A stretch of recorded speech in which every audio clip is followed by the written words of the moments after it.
예, 안녕하십니까. 일렉트릭 아이디어 TV 건반장입니다.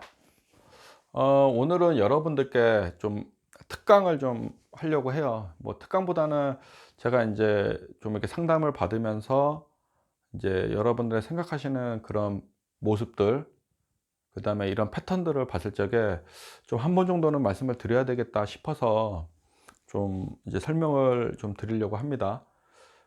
특강 내용은 왜 위로만 올라가려 하는가? 이게 이제 이게 자격증, 학력을 의미하는 겁니다. 뭐 이게 목표를 상향으로 가지고 있다라는 건 좋습니다. 근데 이게 이 기술자들이 딱 보면 하나 딱 꽂히면은 하나 이렇게 딱 꽂히면은 그것만 생각하는 경향들이 좀 있어요. 저도 좀 물론 그러거든요. 근데 좀 돌아봐야 된다는 거예요. 왜냐면은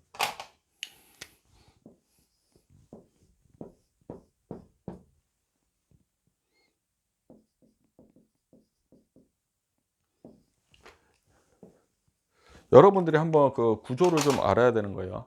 지금 이거는 제 주관적인 생각입니다. 그 다 나는 최고의 자격증을 가지고 있어, 위에. 그러니까 다 위로 올라가 버린 거야.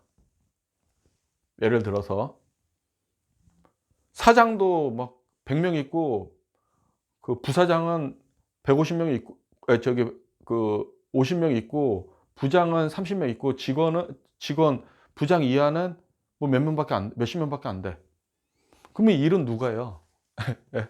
한번 생각해 보세요. 이 일은 누가 합니까? 예?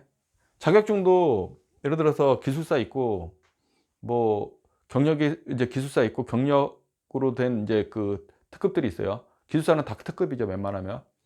다 특급인데 이제 다 특급만 가지고 있어. 근데 우리가 건설기술진흥법이라는 게 있어요.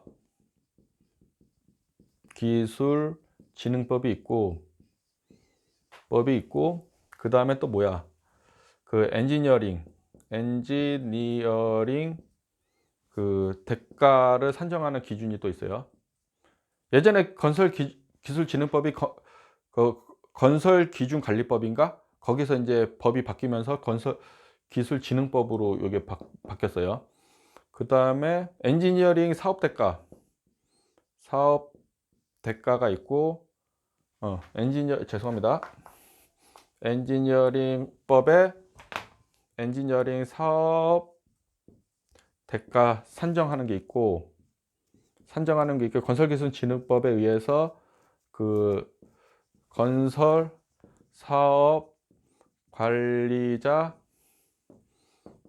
대가 산정 기준이 있어요. 예를 들어서 이렇게 있어요. 뭐 여기도 뭐 통신도 있고, 뭐 통신도 여기에 들어가요. 엔지니어링 통신도, 전기도 여기에 들어가고, 엔지니어링 사업 대가에 들어가는데, 여기에 이제 특급, 고급, 중급, 그 다음에 초급이 있다는 거예요. 초급이 있어요. 그럼 얘 산정을 할 적에 우리가 예전에는 요율 환산 방식으로 우리가 산정을 했어요. 공사 금액 딱 해가지고 그거로 요율 환산 방식으로 해서 얼마 갖고 맨먼스 얼마 투입 이렇게 딱 했는데, 지금은 다 맨먼스로 봐요. 맨먼스 그러니까 맨먼스로 보는데, 보통 우리가 5일 8시간 기준, 아니 6일 8시간 기준인가 그렇게 산정을 해요. 그리고 배정이 있어요. 뭐 특급 1명, 뭐 특급 3명, 고급 뭐 6명, 중급 뭐 4명, 뭐 초급 뭐 5명, 뭐 이런 식으로 해서 배정을 해요.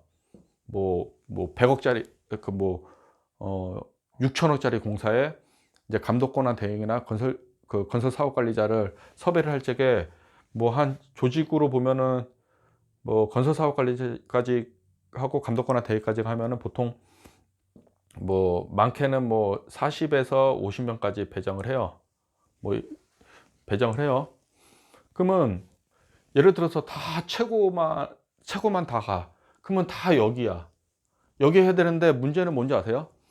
이렇게 실제 특급을 가지고 있는 사람들이 많다 보니, 실제 특급을 가지고 있어도 중급이나 초급에 배정이 되는 경우가 있어요. 예? 무슨 말인지 아시겠죠? 그러니까 우리 기술자들은 자꾸 위로 올라가려고 해. 경력이 쌓이면 또 위로 올라가는 이제 시스템이긴 하지만 자꾸 위로 올라가려고 그래. 그 위로 올라가면은 이제 책임감 일을 한단 말이죠. 책임 기술자를 한다는 거죠. 책임 기술자. 책임은 이제 특급 가지고 있는 사람 중에 이제 공정별 대빵을 만들어 놔요.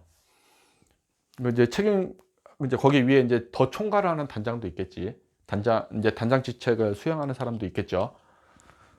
그럼 다 위에 있어. 그럼 밑에는 누가 도대체 일을 하냐는 거죠. 근데 여러분들이 착각하면 안 되는 게 대부분 여기 있는 분들이 이제 젊은 사람들은 극히 일부고요. 대부분 이제 상주로 가게 되면은 특급도 그 검측을 해야 되고 현장을 돌아다녀야 돼요. 예? 그리고 자기가 다 특급이야 해 가지고 나 특급이야. 씨, 나 최고야 하면서 해 봤자 중급으로 배정된다니까요. 왜냐하면 인원수 채워야 되니까. 예를 들어서 예를 들어서 여기 빼고 3, 9, 13, 18 명을 채워야 돼.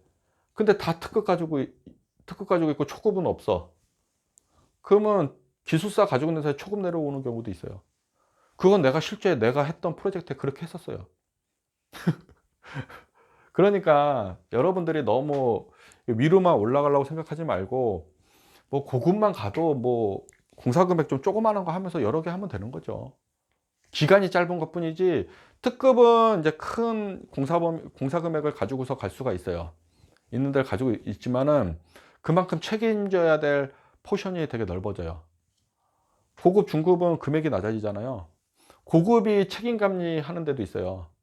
고급이 공사금이 낮은 경우는. 그럼 거기에는 사실 이런 특급이 가지고 있는 공사금액 큰 데보다는 부담이 그래도 덜 하죠. 하지만 여기는 이제 공사금액이 크다는 건 공사기간이 길다는 거거든요. 몇 년씩 하거든요. 근데 고급은 공사금액이 적잖아요. 예? 적으면은 제가 영상에 다 올렸어요. 공사금액 얼마까지 되는지는 다 이제 감리에 대해서 다 올려놨기 때문에 찾아보세요. 다시 똑같은 질문을 하지 말고 제 영상에 대부분 다 있으니까 이제 여러분들이 얘기하는 거 대부분 다 있어요. 그러니까 좀 찾아보세요. 그래서 고급은 그 대신 이제 공사 기간이 1 년도 안 되는 곳들도 있어요. 그런 데는 가서 하는 거고 중급이 책임 감리가는 데도 있어. 그런 데는 금액이 더한다. 그래서 1 달짜리도 있고 뭐 2 주짜리도 있어. 계속 점프해서 다니는 거지. 그거 차이인 거예요. 뭐 계속 자꾸 위로 올라가려고 해. 책임만 더 커지는데. 예? 그래서 자격증도 이게 여러분들이 실제 현실에 나오면은 이제 그 기술사들은 단장을 할 가능성이 높아요. 사실. 근데 또 안 되는 경우도 있어요. 왜냐하면 아까처럼 단장은 1 명이야. 근데 기술사가 해야 되는 단장 지책이 있어. 책임 감지가 있어. 근데 그 위로만 올라간 사람들이 너무 많은 거야. 퇴직하고 나오신 분들이. 그러면은 또 안 되는 거예요. 그러니까 제가 여러분들한테서 또 자꾸 위로만 올라가고 무조건 이거 해야 되는데요.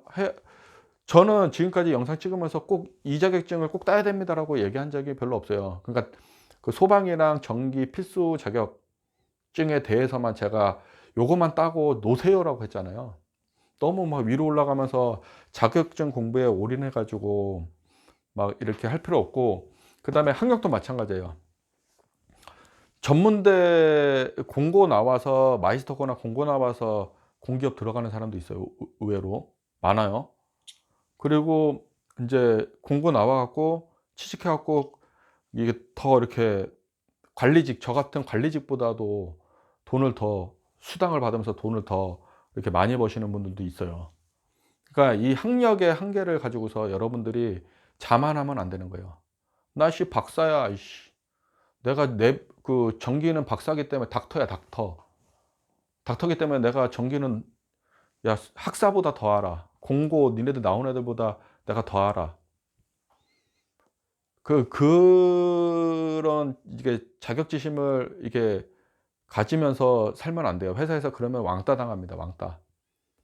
어차피 경력이 노련한 사람들이 탁상공방 하신 분들보다 현장에서는 일을 훨씬 더 잘한다는 거예요. 그래서 제가 제 영상을 보면은 계속 그냥 막 자꾸 좋은 데 가려고 찾지 말고 일단 나가라. 나가서 한번 좀 해 봐라. 그런 얘기들을 제가 좀 많이 드리는 거예요. 자꾸 이게 자꾸 이렇게 나이는 먹고 공부 계속 하다 보면은 불안해. 그러니까 자꾸 위로 올라가려고 그래. 전문대 했다가 '에이 공부해야지.' 인제 학사 갔다가 '아 좀 더 공부해야지.' 석사 했다가 그 사회에 내 인제 동년배들은 막 벌써 막 대리 달고 있는데 나 혼자 공부하고 있는 거야. 아 이 불안하니까 박사 달고 나가야지. 실업자 됩니다, 실업자. 그래서 일단 그 뭐 전졸이든 고졸이든 대졸이든 뭐 대학원 뭐 석사졸이든 박사졸이든 일단은 고민하지 말고 "현장으로 빨리 나가라." 라는 말을 저는 좀 해 드리고 싶어요. 자꾸 학력을 높이려고 하고 스펙을 높이려고 하는 건 물론 목표를 가지고 하는 건 좋고 하지만은 뭐 학력을 박사까지 가서 학자로 나가지 않은 한 아니면 무슨 연구원을 하지 않는 한 저는 그냥 학사 정도면 충분하다고 보고 그다음에 회사를 다니면서 또 회사에서 위탁 교육을 해 주는 경우가 있어요. 인제 그런 경우는 인제 석사나 박사를 밟아도 되거든요. 그렇게 가는 방법도 있고 하니까 너무 이렇게 막 학력에 막 해 갖고 스펙을 너무 만든다고 해서 막 하지 말고 현장에 나가서 삽질을 한 번이라도 더 하고 전선을 한 번이라도 더 하고 용접을 한 번이라도 더 하고 자동차 바퀴를 한 번이라도 더 뛰라는 겁니다. 여러 번 뛰는 사람들이 나중에 더 잘할 수 있고 모양도 대충 보면 이게 R 뭐 7 뭐 10 뭐 20 이렇게 눈대중으로도 줄자 갖다 인제 경험 없는 사람 줄자 갖다는 얘기지 학력만 높아 가지고. 이렇게 하는 것보다는 눈대중이 엄청나게 무서워요. 예전에 제가 인제 뭐 여담을 하나 인제 드리면은 전기 쪽에 있는 사람들 보면은 뭐 이게 막 사이즈 이거 사이즈 이렇게 보면 '아 이건 뭐 한 105 120 암페어 정도 흘리면 되겠네. 그러면 이 정도면 여기 부하 걸린 거 보면 정상이겠네.' 근데 제가 두드려 보잖아요. 맞아요. 부족하지도 않고 오바되지도 않고 적당한 수준으로 딱 맞더라고요. 그게 경험에서 오는 노하우입니다. 그래서 이게 이게 학사까지는 예를 들어서 뭐 공고 나와 가지고 하든 아니면 학사까지 해 가지고 하면은 4년 동안 공부했으면 저는 일단은 기본 지식은 자기가 노력해서는 충분하다고 보고 일단 나오라는 거예요. 공고는 3 년을 공부하잖아요, 전기를. 그리고 나와 가지고 조기 교육을 한 거지. 그죠? 그러니까는 현업에서 실무를 만졌기 때문에 공고 애들이 실제 이게 현업에 가면은 더 잘해요. 왜냐하면 자기는 뭔가 만져보고 눈으로 본 게 있으니까. 자기가 직접 막 배선도 해 보고. 예? 그래서 이게 이제 정리를 하자면은 이게 너무 위로 올라가기보다는 제 영상에서도 그래요. 이렇게 공부할 적에는 막 이게 막 좀 되게 지독하게 하라는 말을 하지만은 거기에 말의 의미는 이거를 빨리 자격증을 빨리 따서 마무리 지으라는 그런 의미가 훨씬 더 강한 겁니다. 그리고 뭐 "나는 사장할래." 회사 차리면 사장할 수 있죠. 그죠? 근데 누구나 다 사장할 수 있는 건 아니잖아요. 그런 거는 그냥 인정하고 들어가라는 거죠. 누구나 박사 할 수 없잖아요. 누구나 기술사 딸 수 없고 누구나 기능자 딸 수 없는 거잖아요. 그다음에 뭐 누구나 뭐 관리사 할 수 없는 거잖아요. 누구나 뭐 세무사 할 수 없는 거잖아요. 그러니까는 그런 거를 인정을 하고 거기 밑에서 들어가서 거기에서 또 자기 분야를 넓혀가는 것도 저는 이게 좀 슬기로운 인제 생각이라고 저는 좀 지혜롭다고 저는 보는 거예요. 거기 분야에 더 열심히 하는 거예요. 페이퍼워크를 하든 현장에서 뭐 벤치질을 하든. 너무 이 스펙 올리기에 너무 이렇게 치중하지 않았으면 좋겠고 빨리 취직하는 게 중요한 겁니다. 요즘 안 그래도 코로나 때문에 국제 경기가 완전 망해 가지고 있는데 지금 골라갈 때가 아닙니다. 예? 올라갈 때가 아니니까 좀 이게 들어가서 빨리 현업에 뛰어드는 게 저는 중요하다고 저는 생각을 합니다. 이상 설명을 마치겠습니다. 감사합니다.